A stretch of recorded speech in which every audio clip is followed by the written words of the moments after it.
been a rocky month for a lot of nonprofits since the Trump administration issued a freeze on federal funding. And while a federal judge has paused that freeze, the uncertainty about access to grants and funding has forced a number of organizations here in Maine to move to contingency plans as they try to stay afloat. News Center Maine's Vivian Lee explains.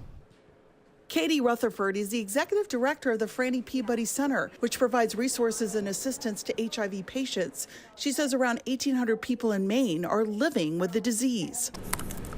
The nonprofit has a budget of $2.8 million, with $1.3 million coming from federal grants to provide housing, utility assistance, and other services. The money comes from the Housing and Urban Development Agency.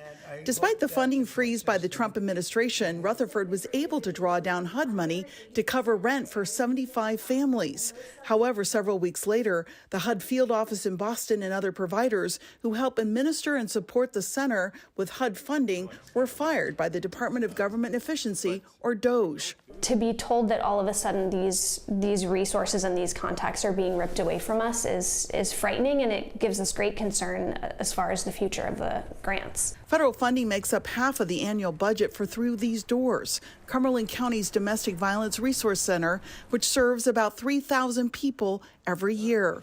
Solicitations for new grants and renewals from the Federal Office on Violence Against Women were pulled without warning, forcing the nonprofit to hold off on hiring 2 staff positions. But even the opportunity to apply, if that doesn't appear for us very soon, we're due to lose $2 million in funding this year, which for us is a critical part of what we do. Jennifer Hutchins is the executive director of the Maine Association of Nonprofits. Despite the pause on the freeze of federal funding, she is hearing from several nonprofits, especially those helping seniors and low-income families, including with heating assistance and food programs. But they're all situated. There are still grants being canceled or paused and being thrown under evaluation. And these small nonprofits just don't have the margin to be able to support that. Hutchins says there are about 2,500 nonprofits in Maine that employ about 100,000 people, contributing $14 billion annually to Maine's economy. She says, like during the pandemic, nonprofits need to come up with contingency plans and assess their risks.